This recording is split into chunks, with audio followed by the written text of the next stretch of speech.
अगली महिला टीम को बुलाऊंगा और मैं ये चाहूंगा कि हमारी बहनें जो हैं एक साथ एक टीम की तरह, एक मुट्ठी की तरह मुख्यमंत्री जी का स्वागत करें और एक फोटो खिंचवाएं।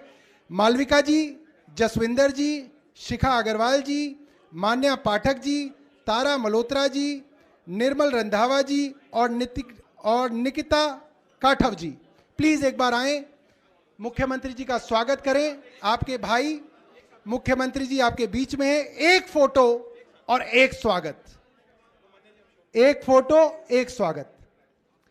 जोरदार तालियां बजाइए हमारी बहनों के लिए।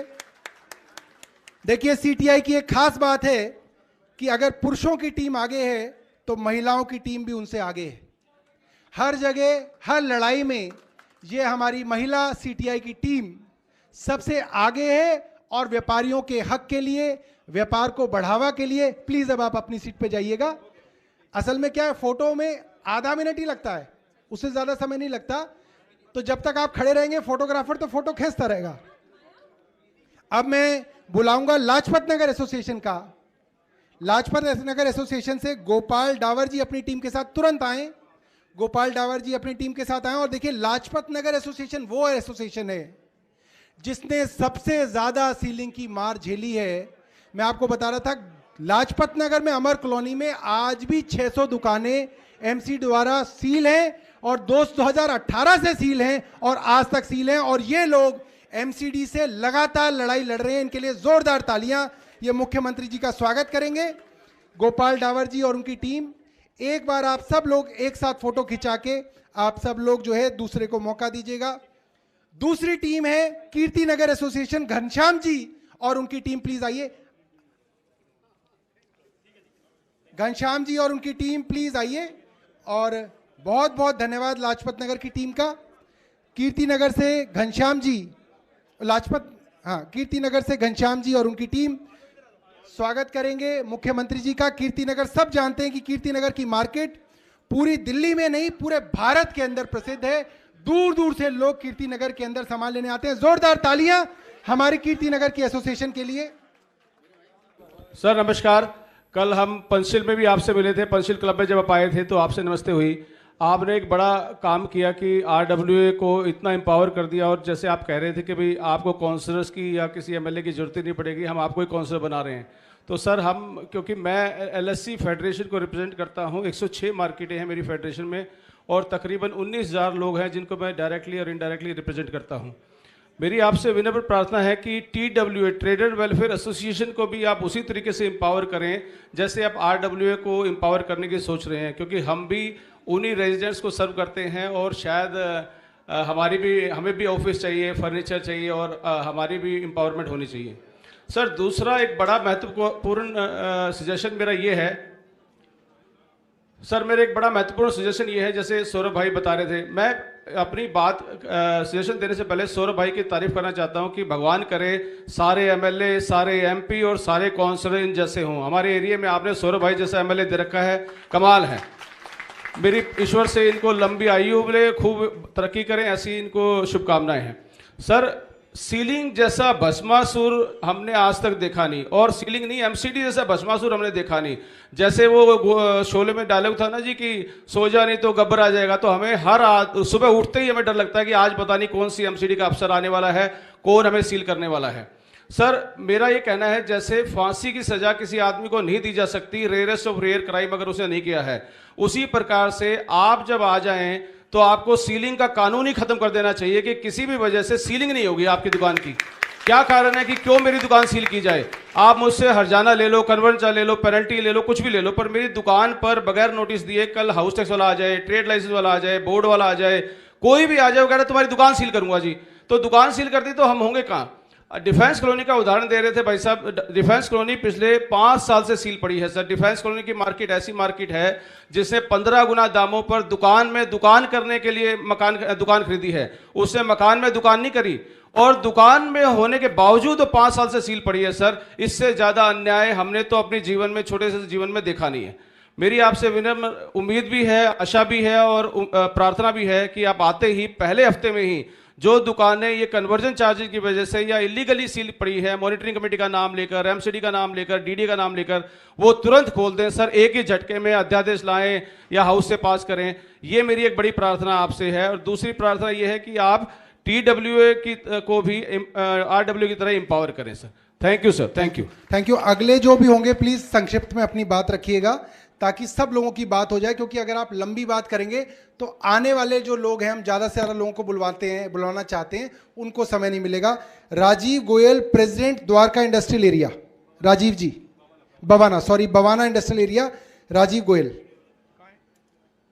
ये माइक यहां पे आगे लेके आइए, आगे सेकंड रो में माइक लेके आइए। एक और माइक हो तो इनको दे दें किसी और को।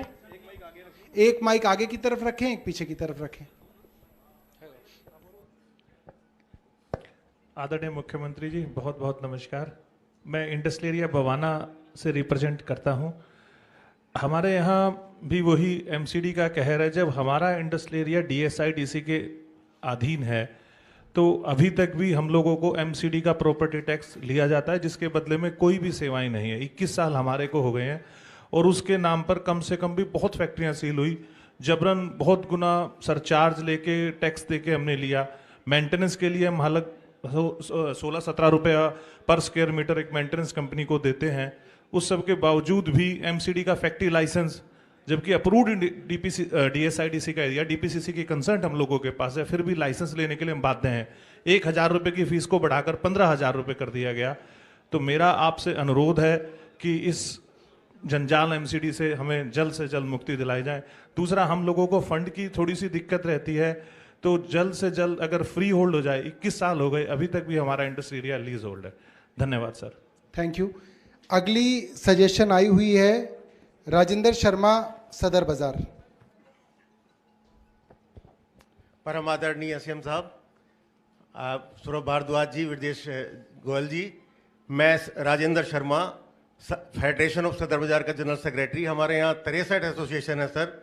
आज ये जो बहुत अच्छा प्रोग्राम है, इसके लिए धन्यवाद देता हूँ।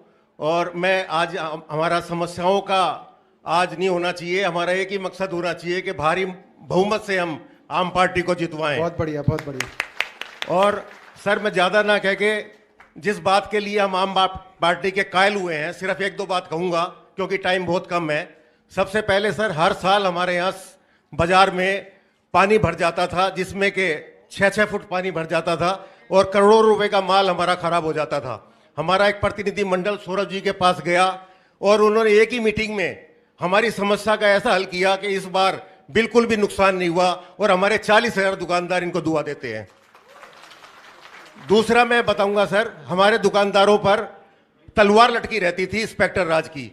वो इंस्पेक्टर राज अपनी जेब भरने ज्यादा आते थे, गवर्नमेंट का राजस्व लेने 0% एक तरह से उनके जाता था।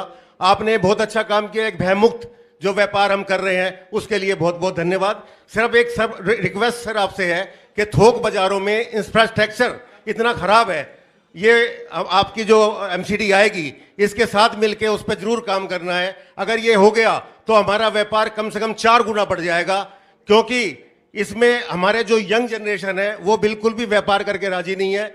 हमारा 70% जो हमारे जो यंग बच्चे हैं वो बाहर जा रहे हैं दूसरे विदेशों में, कोई व्यापार करके राजी नहीं, कोई सदर बाजार आके राजी नहीं। और तो और मैं आपसे ये रिक्वेस्ट करूंगा कि सदर बाजार के लिए और पुरानी दिल्ली के जो थोक व्यापार है उनका एक विकास बोर्ड बनाया जाए। और भगवान से प्रार्थना करूंगा कि भारी बहुमत से आप विजयी होंगे, उसके बाद हम आपका स्वागत करेंगे। धन्यवाद जी। सर, मैं राजेंद्र शर्मा जी के बारे में बताऊं, ये हमारे मौसा लगते हैं दूर से और बीजेपी के बहुत पक्के समर्थक रहे हैं और ये पहली बार आपके लिए इस बार एमसीडी में आम आदमी पार्टी को वोट देंगे सर।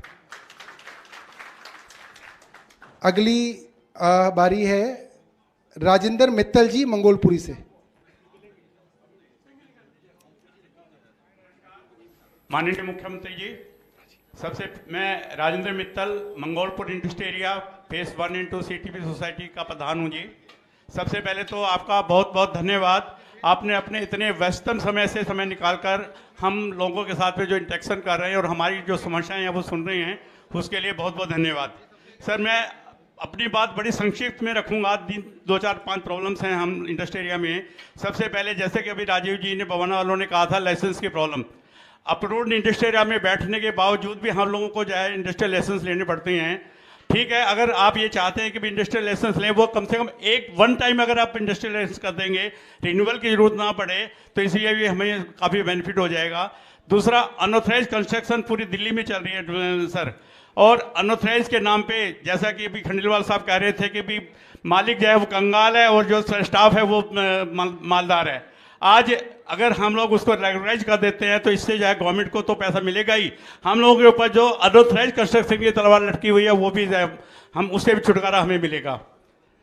सर, इसके अलावा प्रॉपर्टी टैक्स के मामले में आप लोगों ने एमसीडी ने एक साइट बनाई हुई है, हम लोग ऑनलाइन जो है प्रॉपर्टी टैक्स जमा करवाते हैं, उसके बावजूद भी जो है वहाँ पे जो है ये एंट्री नहीं होती, और वो लगातार एक नंबर से लेकर और आखिर तक सबको जो नोटिस भेज देते हैं ये आपने 2004-05 से हाउस टैक्स नहीं जमा करवाया, जबकि हाउस टैक्स ऑलरेडी जमा किया हुआ होता है।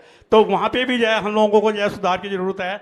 मैं उम्मीद करता हूँ सर अब की बार आप लोग अवश्य दिल्ली में आएंगे और हम लोगों की समस्या का जो समाधान करेंगे। आपने समय दिया उसके लिए बहुत बहुत धन्यवाद। Thank you.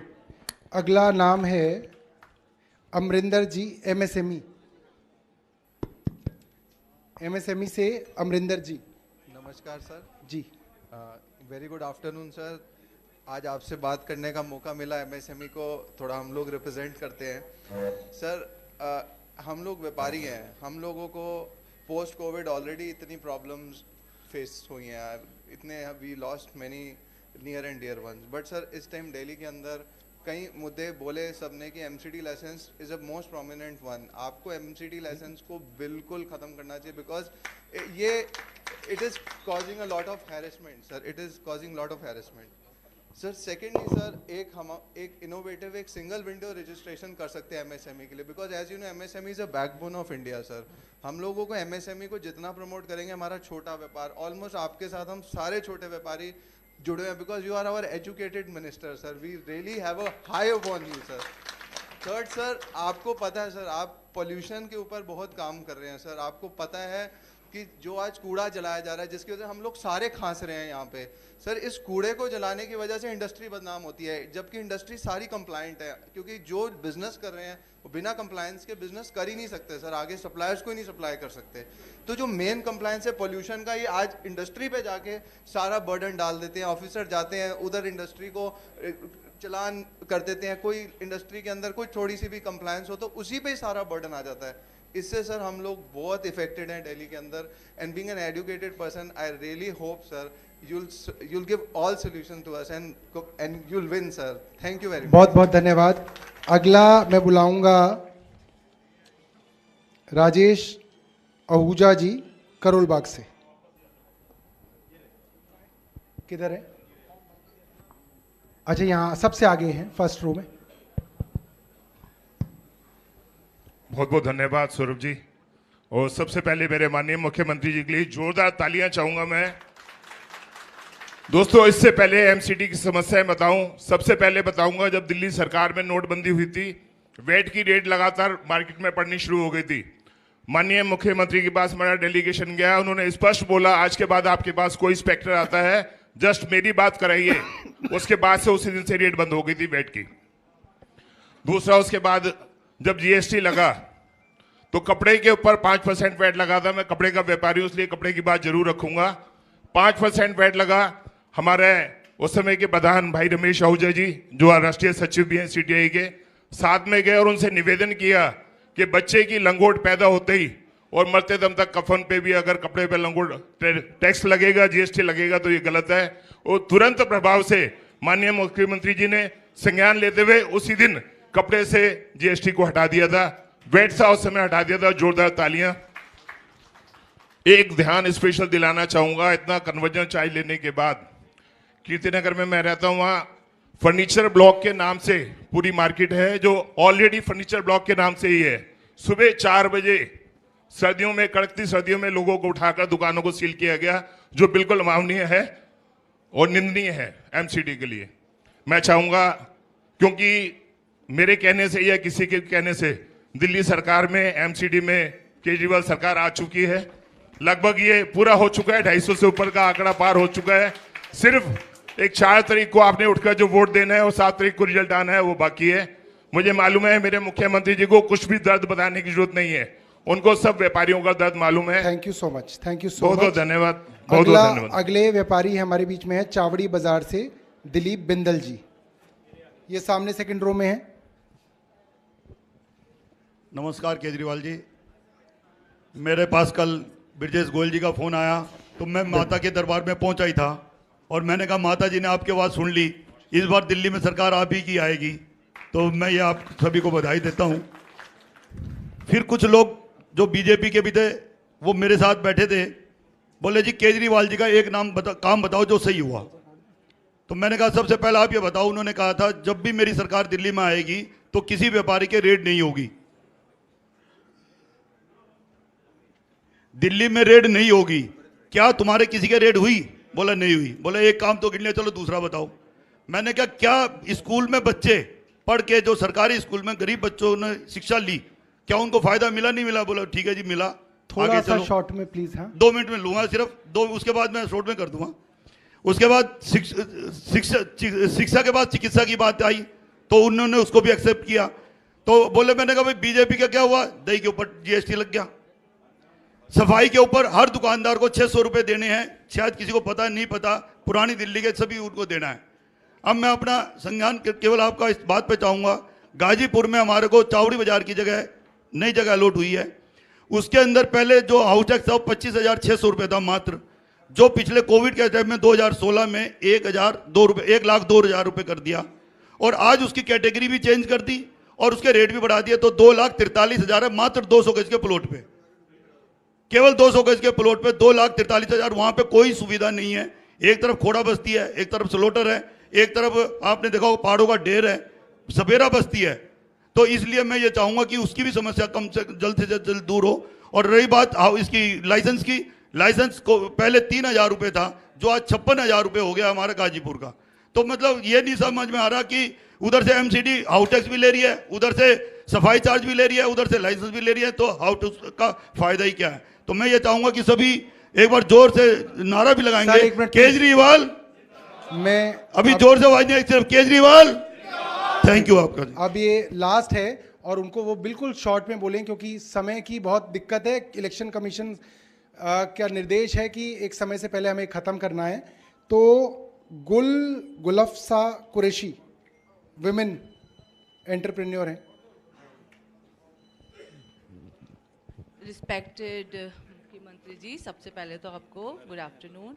और मैं दिल्ली से हूँ, मैं एक कारोबारी महिला हूँ, तो हम लोगों को डेली सरवाइव करना पड़ता है। एक तो ट्रैफिक का बहुत बड़ा इशू है दिल्ली के अंदर, क्योंकि एक महिला होते हुए आपने देखा होगा 50% तो आजकल ड्राइवर महिला ही हैं, तो उन पे घर का भी प्रेशर होता है, फिर हस्बैंड का भी, बच्चों का भी। तो इसलिए एक तो पार्किंग के इश्यूज़ बहुत ज़्यादा हैं और दूसरा है टॉयलेट का इशू कि हमें दिल्ली में बच्चे साथ चले जाते हैं तो बहुत प्रॉब्लम का उनका हम लोगों को करना होता है कि कहाँ लेकर जाएं। और सेकंड है हमारे सलोन्स होती है तो उनमें जीएसटी हम लोगों को बहुत पे करना पड़ता है, इवन वो हम लोगों को अपनी जेब से पे करना पड़ता है। तो कस्टमर आने से पहले ही, क्लाइंट आने से पहले ही डर जाता है। तो बस मेरे ये छोटे मोटे, वैसे तो अभी मेरे फ्रेंड ने बोला था कि आपको सब मालूम है, तो सर 4 तारीख को सबको अपना कीमती वोट देकर केजरीवाल जी को ही लाना है एमसीडी में। Thank you so much. Thank you so much. और मैं आपको बताऊं, अगर मैं सही बोल रहा हूं तो आप तालियों से समर्थन दीजिएगा। दिल्ली के कोने कोने के अंदर टॉयलेट तो बने हैं, देखे हैं सबने, देखे हैं ना, मगर वो साल में से 11.5 महीने वो ताले लगे रहते हैं उस पर, ये जानते हो आप। और सिर्फ 15 दिन के लिए उन टॉयलेट्स के बाहर गार्ड आ जाते हैं, सफाई कर्मचारी आ जाता है और वो टॉयलेट्स खुल के साफ सुथरे रहते हैं, क्योंकि लोगों को पता ही नहीं अब खुल गए 15 दिन के लिए। और वो सिर्फ इसलिए खुलते हैं क्योंकि उन 15 दिनों के अंदर स्वच्छ भारत सर्वेक्षण हो रहा होता है। देखा है आपने, देखा है। और उसके बावजूद भी एमसीडी दिल्ली की आखिरी नंबर पे है सर्वेक्षण में। ये हालत है एमसीडी का। तो हम जब आएंगे तो लेडीज के लिए अलग से टॉयलेट्स की व्यवस्था जो है हर मार्केट में की जाएगी, ये केजरीवाल जी की गारंटी है। अब मैं एक बार फटाफट बुलाऊंगा संदीप मदान जी को, वो बैंक्वेट एसोसिएशन से हैं। एक बार जो है वो सीएम साहब को फूल देके एक बार स्वागत करेंगे। माइक दे दीजिए, वो एक बार अपनी बात रखेंगे। बैंक्वेट एसोसिएशन से। मैं बैंकट एसोसिएशन को रिप्रेजेंट करता हूं और केजरीवाल जी से मैं घर पे मिला था। हमारी बैंकट इंडस्ट्री बिल्कुल बंद की कगार पे थी, तो हमने रिक्वेस्ट इनको लगाई। तो जो हम आज बैंकट इंडस्ट्री में शादियां या प्रेयर मीटिंग्स या एवरीथिंग बर्थडे मना रहे हैं, तो ये आज हम केजरीवाल जी की वजह से ही यहाँ चल रहे हैं। बहुत बहुत धन्यवाद। मैं ये आधा मिनट लूँगा। हमारे बहुत ज़्यादा प्रॉब्लम्स हैं, मैंने तो रिटर्न में इसीलिए दे दी कि टाइम कम है।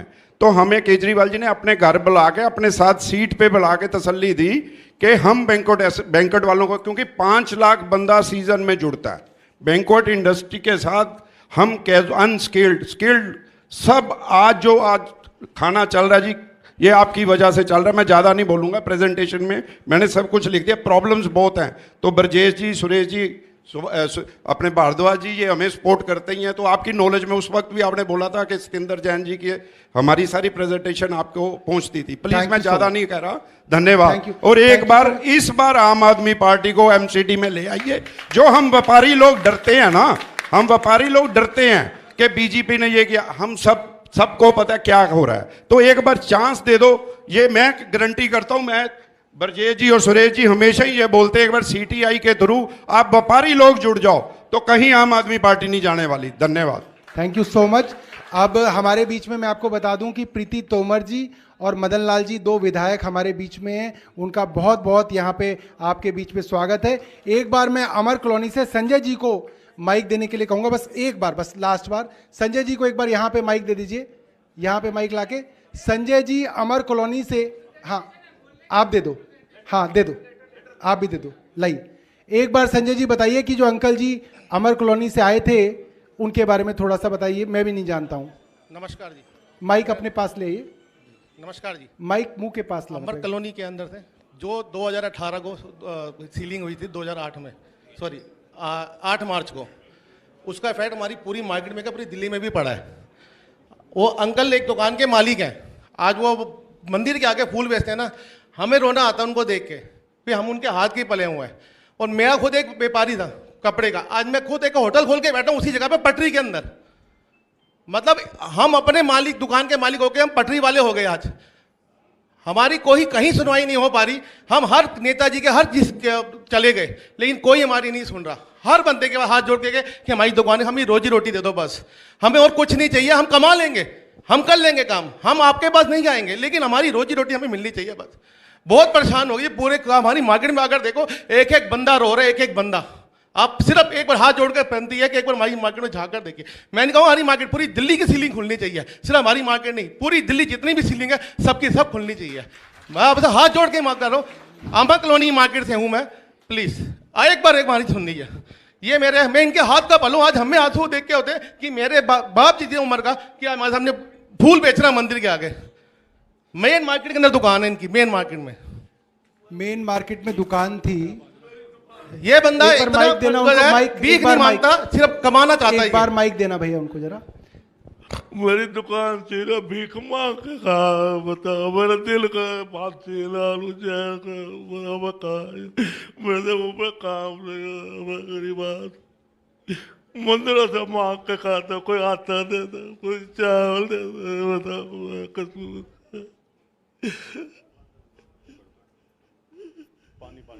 अंकल जी को बोलने में दिक्कत है, इसीलिए मैंने उनके पड़ोस वाले धक्के मारते हैं, मतलब हमारी सुनते नहीं, हमारी कौन सुनेगा, बताओ। धक्के मारते। अंकल जी चिंता मत करो, सारी आम आदमी पार्टी और सारी दिल्ली के व्यापारी आज आपके साथ खड़े हुए हैं। मैं अब अंकल जी को बिठाओ, एक पानी ले आओ, कोई भाई पानी भिजवाओ। मदन लाल जी आप साथ बिठा दो इनको, अपने साथ बैठ जाओ।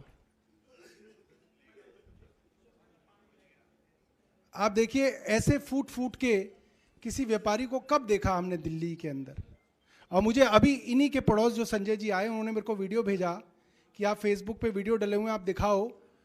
औरतें पैर पकड़ रही हैं, मतलब बड़े बड़े व्यापारियों की घरों की लेडीज पैर पकड़ रही हैं एमसीडी के, जेई के, कि तू हमारी दुकान छोड़ दे, हमारी दुकान छोड़ दे। और डंडे मार मार के व्यापारियों को दौड़ाया गया अमर कॉलोनी में, डिफेंस कॉलोनी के अंदर और कई मार्केट्स के अंदर, लोकल शॉपिंग सेंटर्स में। और किस लिए? कि आप कन्वर्जन चार्ज दे दो। भाई जो दुकान ही कमर्शियल थी, जो मार्केट ही कमर्शियल थी, उस पे किस चीज का कन्वर्जन? वो तो पहले से ही कमर्शियल है। उसकी कन्वर्जन चार्ज सर के ऊपर बंदूक लगा के मांगी थी भारतीय जनता पार्टी के दिल्ली नगर निगम में 2018 में। मैं व्यापारियों से बताना चाहता हूं, जब वोट डालने जाएं तो एक बार अंकल जी का चेहरा याद कर लेना कि ये हाल किया था इन्होंने दिल्ली के व्यापारी का। मैं बुलाऊंगा अरविंद केजरीवाल जी को कि वो आए और अपनी बात आपके बीच में रखें।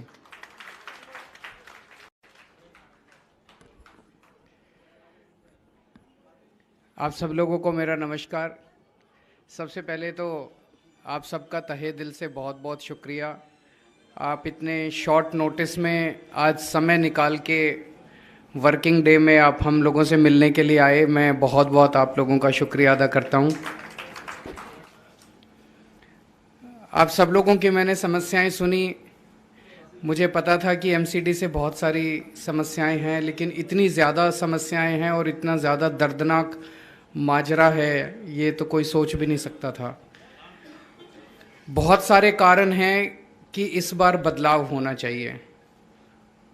एक सबसे बड़ा कारण तो यही है कि पेड़ भी पत्ते बदल लेता है हर साल। इनको 15 साल हो गए, एक बार तो बदलना ही चाहिए। और अगर बदलो नहीं तो अहंकार आ जाता है आदमी में। जैसे मैं अभी गुजरात काफ़ी जा रहा हूँ। गुजरात में इनके जब नेताओं से, बीजेपी वालों से बात करो, वहाँ पे काफ़ी बुरा हाल है कई चीज़ों का। उनसे जब हम पूछते हैं भाई क्यों नहीं किया, तो कहते करने की ज़रूरत ही नहीं है, कहाँ जाएंगे, हमको ही वोट देंगे। अगर बदला नहीं जाए, बदलाव नहीं आए, तो ये अहंकार हो जाता है कि जनता जाएगी कहाँ, हमको ही वोट देगी। इसी वजह से इस बार बदलाव ले आना चाहिए। दूसरा, मैं देख रहा था कि इतने सालों में कभी ऐसा नहीं हुआ कि दिल्ली की सरकार और एमसीडी की सरकार एक ही पार्टी की रही हो, हमेशा ऑपोजिट पार्टी की थी। एक बार इस बार एक ही पार्टी की करके देखते हैं, कोई हर्ज नहीं है। अगर एक ही पार्टी, इतने सारे मुद्दे हैं जिसमें अगर अलग अलग पार्टियों की सरकार होती है तो ये कहता है इसने नहीं किया, वो कहता है इसने नहीं किया, और दोनों आपस में लड़ते हैं। जनता यूं मुंह करके देखती रहती है, यार मेरा तो समाधान निकला नहीं, ये आपस में लड़ रहे हैं।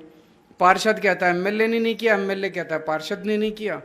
और पूरा का पूरा सिस्टम भी इतना कॉम्प्लिकेटेड बना रखा है। एक पतली नाली है, उसमें से कीचड़ जा रहा है, वो एमसीडी का। जैसे वो कीचड़ बड़ी नाली में आ जाता है, वो दिल्ली सरकार का। अब ये कहता है इसने साफ नहीं की, ये कहता है इसने साफ नहीं की। जनता के तो घरों में पानी और कीचड़ जा रहा है, जनता बेचारी क्या करे। छोटी गली है वो एमसीडी की, बड़ी सड़क है वो दिल्ली सरकार की। ये सफाई नहीं हुई, वो सफाई। मुझे लगता है एक बारी, इस बारी दोनों सरकार में भी हमारी सरकार होगी, पार्षद भी हमारा होगा, एमएलए भी हमारा होगा। मेरे को सहूलियत मिलेगी, दोनों को बुला के पूछूंगा कि क्यों नहीं काम करा तुम लोगों ने। अगर किसी की भी शिकायत आएगी तो दोनों की टांग तो गर्दन तो पकड़ सकता हूं मैं कि भाई तुमने क्यों नहीं काम करा, काम करो। तो एक सबसे बड़ा कारण तो यही है कि दोनों में एक बार, इस बार हमें वोट दो। भ्रष्टाचार बहुत ज़्यादा है नगर निगम के अंदर। आप ही लोगों ने इतनी सारी कहानियां बताई, भ्रष्टाचार बहुत ज़्यादा है, नीयत खराब है। अंत पंत में एक ही चीज आती है कि नीयत किसकी, नीयत साफ हो तो सारी समस्याओं का समाधान निकल जाएगा। ऐसा भी क्या है, हमने आते ही अगर लाइसेंस राज खत्म कर दिया, दिल्ली सरकार में रेड राज खत्म कर दिया, door step delivery of services कर दी, ट्रांसपोर्ट डिपार्टमेंट को ताला लगा दिया। अब अगर आपको ट्रांसपोर्ट डिपार्टमेंट से कोई काम कराना है, 1076 पे फोन करो, आपके घर आके काम करके जाते हैं। एसडीएम के दफ्तर से अब जाने की जरूरत नहीं है, आप 1076 पे फोन करो, आपके घर आके करके जाते हैं। क्यों? क्योंकि हमने अफसरों से पैसे नहीं बांध रखे। पहले की सरकारें अफसरों से पैसे बांधती थी, हफ्ता बांध रखा था, महीना बांध रखा था। भाई एसडीएम इतने पैसे लाके देगा, ट्रांसपोर्ट वाला इतने पैसे लाके देगा, इस जिले से इतने पैसे होंगे, उस जिले से। हम पैसे इकट्ठे नहीं करते, हम ईमानदार लोग हैं। सारा सिस्टम सिंप्लीफाई कर दिया दिल्ली सरकार का। तो भ्रष्टाचार तो एक ऐसी चीज है, 3-4 महीने में यूं करते करते एमसीडी को साफ कर देंगे, आप चिंता ना करो। एमसीडी के अंदर मेरे को लगता है 3-4 महीने के बाद एमसीडी के अंदर भ्रष्टाचार नाम की चीज नहीं बचेगी, आपको किसी तरह की कोई हैरेसमेंट नहीं होगी। उसमें कई सारी चीजें आ गई। अब आपका लाइसेंस राज आ गया, पूरा सिंप्लीफाई कर देंगे। जितने अननेसेसरी लाइसेंस हैं सारे खत्म कर देंगे, जो जरूरी है उसको रखेंगे, वो भी सारे ऑनलाइन कर देंगे। आप ऑनलाइन अप्लाई करो, आपको किसी तरह की कोई दिक्कत की जरूरत नहीं है। सीलिंग का एक बहुत बड़ा मुद्दा है, सीलिंग को बैठ के इसको सारे को समझेंगे। और मैं आज आश्वासन दे रहा हूं, देखो मैं बड़ा चुन चुन के शब्दों का इस्तेमाल करता हूं, इसीलिए विश्वसनीयता बनी हुई है। जिस चीज की गारंटी देता हूं पक्की कर देता हूं। सीलिंग का मुद्दा मैं समझूंगा, सारा बैठ के समझूंगा, चाहे कोर्ट जाना पड़े चाहे कहीं जाना पड़े। मेरी पूरी कोशिश होगी कि आप लोगों की दुकानों को मैं डीसील कराऊं। दिल्ली के अंदर वैसे ही व्यापार की बहुत कम अपॉर्चुनिटीज हैं, जो भी हिस्टोरिकल वो रहा, इन्होंने बहुत कम मार्केट्स बनाई। जितना दिल्ली देश की राजधानी है, राजधानी के अंदर तो कमर्शियल एक्टिविटी बहुत ज्यादा होनी चाहिए, बहुत ज्यादा। इन लोगों ने जायज मार्केट्स बहुत कम खोली, जिसकी वजह से कई सारी दूसरी मार्केट्स बन गई। लेकिन अब उन मार्केट्स को बंद नहीं किया जा सकता, अब उन दुकानों को बंद नहीं किया जा सकता, नहीं तो लोग जाएंगे कहाँ? अपनी रोजी रोटी बंद कर दी आप लोगों ने, तो फिर इन्हीं अंकल जी की तरह ही हाल होगा सबका। ये तो हम बर्दाश्त नहीं कर सकते ना दिल्ली वाले, तो इसका समाधान निकालेंगे। हमारी नीयत साफ है, इन लोगों की नीयत खराब थी। इनका ये था पहले सील कर दो फिर डीसील करने के पैसे लो, पहले सील करते वक्त पैसे लो, दोनों टाइम पैसे लेते हैं ये लोग। नहीं तो धमकी देते हैं, प्रोटेक्शन मनी लेते हैं ये लोग। हमको ना प्रोटेक्शन मनी चाहिए, ना सीलिंग में पैसे चाहिए, ना डीसीलिंग में पैसे चाहिए। हम आपकी दुकानें डीसील करके दिखाएंगे, मेरी पूरी कोशिश रहेगी कि ये सारी दुकानें। इंस्पेक्टर आज बंद हो जाएगा, कोई इंस्पेक्टर नहीं आएगा, सारे इंस्पेक्टर का सिस्टम ही खत्म कर देंगे। इंस्पेक्टर की जरूरत ही नहीं है, कोई इंस्पेक्टर नहीं आएगा। जैसे दिल्ली सरकार का वैट का जीएसटी का आपके उसमें नहीं आता, कोई इंस्पेक्टर नहीं आएगा। बिल्डिंग बायलॉज बहुत कॉम्प्लिकेटेड बना रखे हैं इन्होंने, जिसकी वजह से बहुत परेशानी होती है। रेजिडेंशियल में भी परेशानी होती है, कॉमर्शियल में भी परेशानी होती है। और इसको पूरे को खूब जबरदस्त तरीके से सिंप्लीफाई करेंगे। बहुत सारी चीजें तो ऑटोमेटिक कर देंगे, आपको परमिशन लेने की जरूरत ही नहीं है। और बहुत रेयर केसेस में परमिशन होगी, जिसको कोशिश करेंगे कि ऑनलाइन हो या डोर स्टेप डिलीवरी के जरिए। सिंगल विंडो कर देंगे सारी चीजों का, ताकि आप एक घर पे बैठ के सिंगल विंडो आप अप्लाई करो और आपके टाइम बाउंड तरीके से आपको वो मिल जाए। एक कुछ लोगों की मैंने अभी अखबार में पढ़ा था, हमने कहा था हम 5 मार्केट्स को रीडेवलप करेंगे, उनको ब्यूटिफाई करेंगे। उसमें बहुत ज़्यादा तरक्की हो नहीं पाई, उसमें बहुत ज़्यादा प्रोग्रेस नहीं हो पाई। प्रोग्रेस इसलिए नहीं हो पाई, वो सारी एनओसी एमसीडी को देनी थी और इन्होंने एनओसी। इतना लड़ते हैं ये लोग, इतना लड़ते हैं। मैं ऐसे बना रखा है दिल्ली को जैसे कोई हिंदुस्तान पाकिस्तान हो। अरे यार बीजेपी भी इसी देश की है, हम भी इसी देश के हैं। तुम चुनाव यहाँ जीत गए, हम चुनाव यहाँ जीत गए, अब मिलके काम करो ना। लड़ाई झगड़े में क्या रखा है? सारा दिन लड़ते रहते हैं, सारा दिन लड़ते रहते हैं ये लोग। तो इन्होंने एनओसी नहीं दी। आपको जान के ताज्जुब होगा, एमसीडी की कुछ सड़कों के ऊपर हमने मोहल्ला क्लिनिक बना दिया। कोई गलत तो नहीं करा? मोहल्ला क्लिनिक बनाया, तुम्हारे भी तो बच्चों का इलाज होगा यार वहां पे, बीजेपी वालों का। आपको जान के ताज्जुब होगा, बुलडोजर भेज के हमारे 3 मोहल्ला क्लिनिक तोड़ दिए इन लोगों ने। 3 मोहल्ला क्लिनिक। किसका नुकसान हुआ? दिल्ली वालों का नुकसान हुआ। गुंडागर्दी मचा रखी है, दादागिरी मचा रखी है। हमारी सड़क पे क्यों कर दिया? अरे तुम्हारे पिताजी की सड़क है ये, कल तक ये तुम्हारी थी, अब हमारी हो जाएगी। नहीं, किसी की परमानेंट थोड़ी है। आज मैं कहूं दिल्ली सरकार मेरी है, कल किसी और की हो जाएगी। जनता की है ये, जनता की दिल्ली सरकार है, जनता की एमसीडी है। तुम लोगों ने तो ये गुंडागर्दी ज्यादा दिन टिकती नहीं है। अभी मैं गुजरात में घूम रहा हूं, बहुत ज्यादा इतने परेशान हैं व्यापारी वहां पे, इतने परेशान हैं। मैं सोचता हूं दिल्ली तो स्वर्ग है उनके सामने। जिसको मर्जी फोन करके इनका छोटा सा कार्यकर्ता गाली गलौज कर देता है, इतने पैसे वहां भिजवा दो, इतने पैसे वहां भिजवा दो, ये कर दो वो कर दो। मतलब इस किस्म की गुंडागर्दी से देश आगे नहीं बढ़ता। आप चुनाव में करो, जो मर्जी राजनीति करनी है चुनाव में करो, और चुनाव भी ढंग से लड़ो। ये क्या रोज वीडियो निकाल लेते हैं, नौटंकी मचा रखी है इन लोगों ने। जब कोई काम नहीं करा तो 15 साल में इन्होंने कोई काम नहीं करा, कोई काम नहीं करा 15 साल में। अब जब इनसे पूछो कोई काम बताओ तो कोई काम है ही नहीं इनके पास। फिर कहते हैं अमित शाह जी और JP Nadda ji door to door कर रहे थे, जनता ने उनसे पूछा भाई कोई काम तो बताओ, एक काम तो बताओ। उनके पास काम नहीं था बताने को। फिर अमित शाह जी ने एक प्रेस कॉन्फ्रेंस करी कि हम मानते हैं कि 5 साल में हमने कोई काम नहीं करा, हमने इसलिए काम नहीं करा क्योंकि केजरीवाल ने हमको पैसे नहीं दिए। ये 7वां 8वां तजुर्बा है दुनिया का कि केंद्र सरकार कह रही है कि दिल्ली सरकार ने, हम छोटी सी दिल्ली सरकार, केंद्र सरकार इतनी बड़ी, केंद्र सरकार दिल्ली सरकार से पैसे मांग रही है कि हमको पैसे नहीं दिए। बताओ, इतना पैसा लेके बैठे हैं वो लोग। तो ये तो अगर एक बारी और इनको दे दिया तो अगले 5 साल भी यही कहेंगे कि केजरीवाल ने हमको पैसे नहीं दिए। तो मैं ये बहानेबाजी नहीं करता। केंद्र सरकार मेरे को, दिल्ली सरकार को एक नया पैसा नहीं देती, सारी राज्य सरकारों को पैसे देती है, केंद्र सरकार दिल्ली सरकार को नहीं देती। मैंने कभी आपके सामने आके ये बहानेबाजी नहीं की कि केंद्र सरकार पैसे नहीं देती। मैं जहां से मर्जी लाऊं, आप लोगों से चंदा इकट्ठा कर लूंगा, लेकिन दिल्ली चला लेंगे अपनी। इन्होंने अभी योगा क्लासेस बंद कर दी पिछले महीने, आपने अखबारों में पढ़ा होगा। योगा क्लासेस 17,000 लोगों को मैं फ्री में योगा कराता था दिल्ली सरकार से। मैंने स्कीम चालू करी थी, भाई दिल्ली वालों सारे योगा करो, मैं फ्री में टीचर दूंगा। मैंने टीचर देना चालू करा तो 17,000 लोग योगा करते थे, 1 साल से योगा कर रहे थे। बहुत लोगों को फायदा हो रहा था। वो कोविड के बाद खासतौर से पोस्ट कोविड कॉम्प्लिकेशंस बहुत हो गई थी लोगों को, तो खूब आनंद में थे लोग, खूब दुआएं दे रहे थे। अचानक पिछले महीने बीजेपी वालों ने एलजी को कह के योगा क्लासेस बंद करा दी। मेरे को बड़ी तकलीफ हुई, पर मैंने भी ठान लिया, मैंने कहा क्लासेस बंद नहीं होने दूंगा। मैंने चंदा इकट्ठा करा लोगों से, क्लासेस दोबारा शुरू करा दी मैंने। इतना चंदा आ गया, आज मैं तनख्वाह दे के आ रहा हूं सारे योगा टीचर्स की। मैंने कहा क्लासेस तुम्हारी 17,000 लोगों से 17 लाख लोगों को मैं क्लासेस कराऊंगा, दिल्ली के योगों को, हर आदमी को योग कराऊंगा। लेकिन ये सोचें कि ये दिल्ली को बंद कर देंगे, दिल्ली को बंद नहीं होने देंगे। तो आपकी सीलिंग भी खुलवाऊंगा।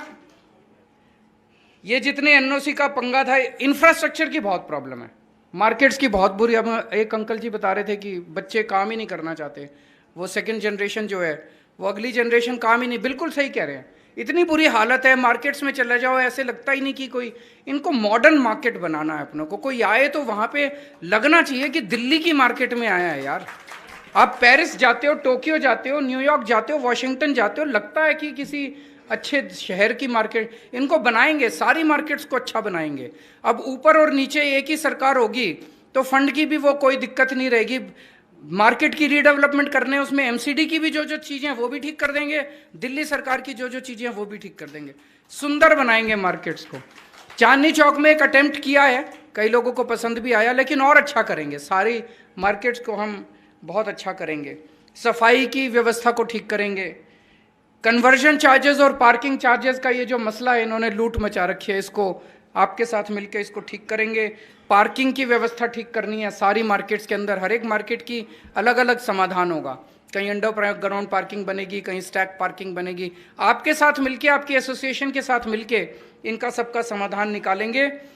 ये बड़ा अच्छा आइडिया आया था वहाँ से कि जैसे RWS को हम मिनी पार्षद बना रहे हैं, उनको तो कई सारे मुद्दों पे बना रहे हैं। आपकी भी अगर मार्केट एसोसिएशन को लिमिटेड कुछ मुद्दों के ऊपर पावर दे दी जाए, ताकि आपको किसी के पास आना ना पड़े, आप अपने लेवल पे कम से कम सफाई है, सड़क है, ये सारी चीज़ें आप अपने लेवल पे करा सको। और आपको अगर कुछ फाइनेंशियल पावर्स दे दी जाएं हर मार्केट को, तो उसमें आपको किसी की तरफ मुंह नहीं देखना पड़ेगा, ना पार्षद का मुंह देखना पड़ेगा, ना MLA का मुंह देखना। ये मेरे सारे MLA मारेंगे मेरे को। तो कोई सरकार ऐसी नहीं होती जो अपनी पावर छोड़ना चाहे, सारी सरकारें पावर खींचना चाहती है। हमारी अकेली सरकार है जो पहली बार कह रही है कि हम अपने हाथ काट के आपको दे देंगे, आप अपने आप अपना काम करो, हम आपके लिए फैसिलिटेटर बनेंगे। महिलाओं के लिए टॉयलेट्स का बड़ी दिक्कत है सभी मार्केट्स के अंदर, उसको भी करना है। तो बहुत अच्छा रहा आज आप लोगों के साथ जो इंटरेक्शन था। मैं जहाँ भी जाता हूँ वो कहते हैं कि व्यापारी जो है वो बीजेपी का वोट बैंक है। हाँ जी, बताइए। माइक दे दो मैडम को। हाल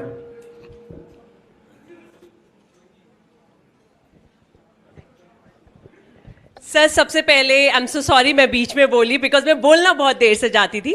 आई am a president of diet and nutrition council under Brajesh Goyal ji. सबसे पहले मैं बहुत बड़ा थैंक्स कहना चाहूँगी ब्रजेश जी को कि वो फीमेल्स ट्रेडर्स को आगे लेके आए, और सिर्फ आज उनकी वजह से हम फीमेल्स इतनी यहाँ पे है, तो थैंक यू सो मच।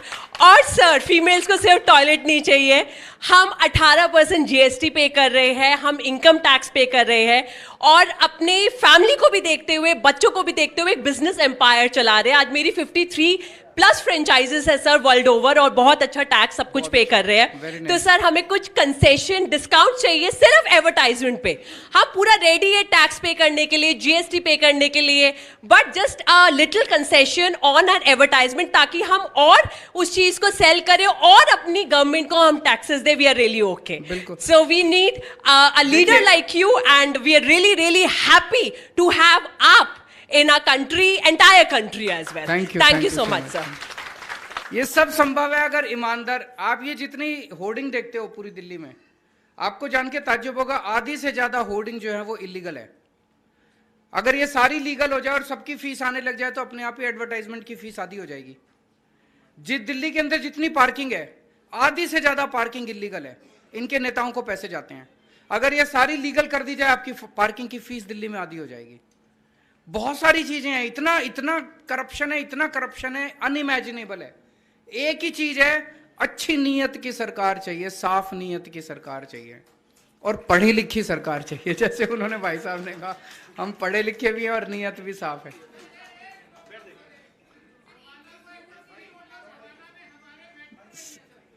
अच्छा, एक बार ना इलेक्शन कमीशन का टाइम खत्म हो रहा है, एफआईआर दर्ज हो जाएगी इस चक्कर में। प्लीज आप इसको जल्दी से बता दो।